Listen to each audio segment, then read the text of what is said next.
Um adolescente de 16 anos vê sua vida virar de cabeça para baixo quando descobre um segredo devastador sobre sua mãe. O que parecia ser uma família normal e feliz começa a desmoronar quando ele descobre uma traição que abala profundamente seu relacionamento com ela.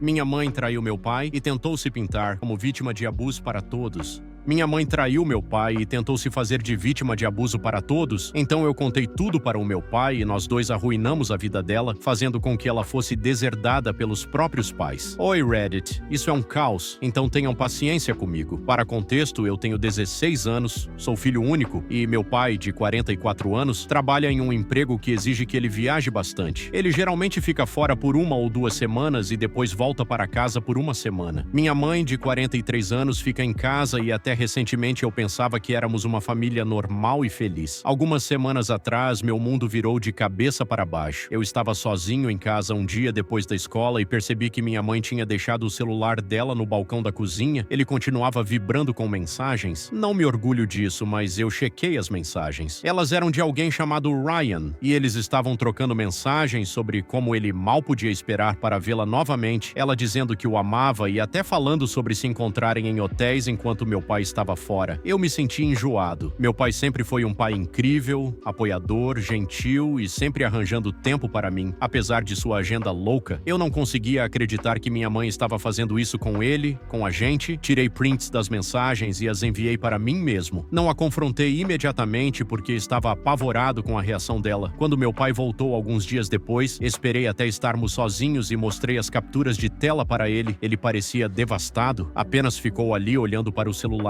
Então ele me disse que não estava surpreso. Aparentemente ele já tinha suspeitas há algum tempo, mas não tinha provas. Ele me agradeceu por contar e prometeu que lidaríamos com isso juntos. Meu pai decidiu que precisávamos pegá-la em flagrante. Então, na próxima vez que ele viajou, ele garantiu que voltaria mais cedo do que o esperado. Fiquei na casa de um amigo naquela noite enquanto ele a confrontava. Pelo que ele me contou depois, foi uma cena feia. Ela tentou fazer parecer que era um mal-entendido, mas não tinha como negar, já que Ryan estava literalmente ali, seminu. Depois disso, as coisas escalaram rapidamente. Meu pai pediu o divórcio quase imediatamente e a notificou com os papéis. Minha mãe ficou furiosa e tentou distorcer a história para se fazer de vítima. Ela até acusou meu pai de ser emocionalmente abusivo, o que é uma completa mentira. Ela se mudou de casa e foi para a casa dos meus avós, levando-me junto. O problema é que eu não queria ir com ela, mas não podia ficar na casa sozinho enquanto meu pai estava viajando. Minha mãe também usou chantagem emocional, dizendo que precisava de mim, e meus avós insistiram para que eu fosse. Meu pai e eu conversamos sobre isso e ele disse que entendia. Ele também entrou em contato com meus avós e mostrou as evidências do caso dela. No começo, meus avós não acreditaram nele. Eles não podiam imaginar que sua doce filha faria algo assim. Mas quando meu pai mostrou as mensagens e explicou tudo, eles começaram a aceitar. Enquanto isso, minha mãe continuava negando tudo, dizendo que meu pai estava mentindo e tentando virar todos contra ela. As coisas chegaram ao ápice cerca de 1 semana depois. Meus avós sentaram com minha mãe e perguntaram diretamente se ela tinha traído. Ela mentiu na cara deles e reforçou sua história de que meu pai era abusivo. Foi então que eu falei. Disse a eles que tinha visto as mensagens no celular dela e que fui eu quem contou ao meu pai. Minha mãe ficou chocada. Ela disse que eu não entendia a história completa e que tinha seus motivos, mas eu disse que não havia desculpa para o que ela fez e que eu não ia encobrir para ela. Meus avós ficaram furiosos. Eles a expulsaram de casa naquela mesma noite. Ela implorou para reconsiderarem, mas eles disseram que não podiam apoiar o que ela fez e que mentir sobre isso só piorava tudo. Minha mãe tentou me levar com ela, mas eu recusei. Estou ficando com meus avós por enquanto e eles têm sido incríveis. Pediram desculpas a mim e ao meu pai por não acreditarem nele de imediato e têm sido muito solidários. Disseram que eu poderia ficar com eles pelo tempo que precisasse. Meu pai está tentando encontrar uma maneira de fazer as coisas funcionarem para que eu possa morar com ele em tempo integral, mas é complicado devido ao trabalho dele. Quanto à minha mãe, ela está morando com uma amiga e ainda tentando me convencer a ficar do lado dela. Ela continua me mandando mensagens dizendo que cometeu um erro, mas que meu pai a levou a isso por estar ausente tanto tempo. Ela também tem falado mal do meu pai para quem quiser ouvir e tentando se fazer de vítima. Ryan, o cara com quem ela estava traindo, aparentemente está fora de cena agora. Ouvi ela falando ao telefone com alguém dizendo que ele não valia toda essa confusão. Parece que ela nem se sente mal pelo que fez, apenas por ter sido pega. Estou tendo dificuldade dificuldade para processar tudo isso. Sinto-me traído pela minha mãe, mas parte de mim ainda a ama porque ela é minha mãe. Não sei como lidar com suas manipulações ou se devo cortar contato com ela de vez. Também me sinto mal pelo meu pai, que está fazendo o melhor que pode, mas está claramente com o coração partido. Alguém já esteve em uma situação parecida? Como vocês lidaram com isso tudo e se pinta como a vítima? Meus avós a expulsaram depois de confrontá-la e eu estou ficando com eles por enquanto meu pai decide como posso morar com ele em tempo integral. Minha mãe ainda está tentando me manipular para ficar do lado dela e eu não sei como lidar com isso, Edith. Respondendo a algumas perguntas sobre a dinâmica da minha família e por que me sinto tão forte em relação às ações da minha mãe. Antes de tudo isso, eu achava que tinha um relacionamento razoavelmente bom com minha mãe. Ela nunca foi super carinhosa ou muito envolvida, mas estava presente quando importava. Ela ia aos meus eventos escolares, garantia que eu tinha o que precisava e de vez em quando assistíamos a um filme ou jantávamos em família quando meu pai estava em casa. Não diria que ela era negligente, mas estava mais focada nela mesma do que percebi na época. Olhando para trás, muitas de nossas conversas giravam em torno dela, seus interesses, seus problemas, suas opiniões. Eu nunca a odiei antes da traição. Claro, tínhamos nossas desavenças típicas entre mãe e filho adolescente, mas nada grave. O que mudou tudo foi a traição. Ela não apenas traiu meu pai, ela destruiu nossa família. Ver o quanto isso destruiu meu pai me deixou furioso e a forma como ela agiu desde então, mentindo, culpando ele e tentando me manipular, só piorou as coisas. Não é apenas a traição em si, mas sua recusa em assumir a responsabilidade. Ela não mostrou nenhum remorso real e, em vez de admitir seus erros, está se fazendo de vítima e me colocando no meio disso. Sinto que ela se preocupa mais em salvar sua reputação do que com o impacto disso em mim ou no meu pai. Odeio que ela esteja tentando reescrever a história para se fazer de heroína, quando foi ela quem causou toda essa dor. E o fato de ela continuar me pressionando para ficar do lado dela, sabendo o que fez, só me faz ressentir ainda mais dela. Atualização. Oi, pessoal. Queria agradecer por todos os conselhos e apoio no meu post original. Tem sido semanas intensas e emocionais, mas achei que deveria atualizar vocês sobre o que está acontecendo. Depois que meus avós a expulsaram, minha mãe tem dormido em sofás de amigos. Pelo que eu vi, as coisas não estão indo bem para ela. O caso dela se espalhou pela nossa pequena cidade. Meu pai não foi quem espalhou, mas cidades pequenas falam, e Ryan, o parceiro do caso, não é exatamente discreto. Aparentemente ele se gabou para algumas pessoas sobre o relacionamento deles, o que só piorou a imagem da minha mãe. Ryan sumiu completamente da história agora. Alguém que conheço e trabalha no mesmo lugar que ele me contou que Ryan está evitando todo mundo porque está envergonhado com o drama. Minha mãe tentou dizer que ele a abandonou porque não estava pronto para a seriedade do relacionamento deles. Claro, mãe, ela entrou em contato comigo algumas vezes, principalmente por mensagens. É tudo muito confuso. Algumas mensagens são para me culpar. Eu ainda sou sua mãe e preciso de você. Outras são manipuladoras. Seu pai está te virando contra mim e você nem percebe. No começo ignorei porque não sabia o que dizer, mas eventualmente bloqueei o número dela. Meus avós estão orgulhosos por eu ter estabelecido limites, embora tenham me dito que está tudo bem reconsiderar isso quando eu estiver pronto. Meu pai tem sido meu alicerce agora. Ele está se mantendo forte, mesmo que eu saiba que isso o afeta profundamente. Ele está conversando com o chefe sobre uma transferência para um cargo que não exija tantas viagens para que possa estar em casa com mais frequência. Não é um processo fácil e pode levar alguns meses, mas ele está determinado a fazer isso acontecer. Até lá, estou morando com meus avós em tempo integral. Meu pai tem me visitado sempre que está na cidade e me liga todas as noites quando está fora. Ele prometeu que assim que resolver a questão do emprego, vamos encontrar um novo lugar juntos e recomeçar. A questão do divórcio está avançando, mas tem sido complicado. Minha mãe ainda está tentando se fazer de vítima, alegando que meu pai era emocionalmente ausente por causa do trabalho. Felizmente, meu pai tem muitas provas do caso dela, então ela não tem muito espaço para argumentar. O tribunal não está aceitando as desculpas dela. O advogado do meu pai é ótimo e meus avós até ajudaram com parte das despesas legais. Atualmente, parece que meu pai terá a custódia principal de mim assim que conseguir um lugar estável para morarmos. Até lá, meus avós são considerados guardiões temporários, o que funciona bem para mim. Voltar para a escola depois de tudo foi estranho. Muitos alunos sabem da situação porque os pais estão comentando. Algumas pessoas me perguntaram diretamente, o que é irritante, mas eu basicamente ignorei. Felizmente, meus amigos mais próximos têm sido incríveis. Eles me apoiaram e até combateram alguns boatos quando as pessoas estavam sendo intrometidas. Quanto à minha mãe, sua reputação na cidade está praticamente arruinada. Ela participava de alguns clubes sociais e grupos de voluntariado, mas, pelo que ouvi, foi discretamente excluída da maioria deles. deles. Ela adorava ser vista como a mãe e esposa perfeita, e agora essa imagem está destruída. Atualizo se algo importante acontecer. Atualização. Recebi algumas cartas. Algumas delas eram emocionais, dizendo que ela sentia minha falta e queria consertar nosso relacionamento, enquanto outras eram amargas. Ela continuava culpando meu pai, dizendo que ele me virou contra ela, o que é risível, porque foram as próprias ações dela que causaram isso. A última carta que recebi foi há cerca de 3 meses. Era mais do mesmo, culpando todo mundo e se recusando a assumir a responsabilidade. Eu não respondi. Não consigo agradecer o suficiente aos meus avós por tudo o que fizeram por mim. Morar com eles enquanto meu pai resolvia as coisas foi um dos poucos pontos positivos de toda essa bagunça. Eles sempre estavam lá para conversar, ouvir ou apenas garantir que eu tivesse uma boa refeição e um ambiente estável. Posso ver que eles sentem muita culpa por como lidaram com as coisas no início, mas eles mais do que compensaram isso. Eles têm sido um alicerce tanto para mim quanto para meu pai, e nosso relacionamento nunca foi tão forte. As coisas na escola voltaram ao normal, na maior parte. O burburinho inicial morreu após alguns meses, e meus amigos me ajudaram a manter os pés no chão durante tudo isso. Concluí o ano escolar com sucesso e comecei a pensar em faculdade ou escola técnica. Meu pai e meus avós apoiam completamente qualquer caminho que eu escolha, e isso significa muito para mim. Também estou fazendo terapia há quase um ano, e isso fez uma enorme diferença. Minha terapeuta me ajudou a trabalhar com minha raiva e o sentimento de traição, e sinto que estou em um lugar emocionalmente muito melhor. Olhando para trás, este último ano foi um dos mais difíceis da minha vida, mas também foi um ponto de virada. Ainda luto com a ideia de perdão em relação à minha mãe. Parte de mim se pergunta se algum dia estarei pronto para deixá-la voltar à minha vida, mas, por enquanto, estou focado na minha própria cura e em construir um futuro com meu pai. A todos que comentaram nas minhas postagens originais, obrigado. Os conselhos e o apoio de vocês significaram muito para mim quando eu me sentia completamente perdido. Não acho que estaria onde estou agora sem o incentivo para me defender e priorizar meu bem-estar. Provavelmente esta será minha última atualização, já que não há muito mais a dizer. A vida finalmente está entrando em uma nova normalidade e estou pronto para seguir em frente.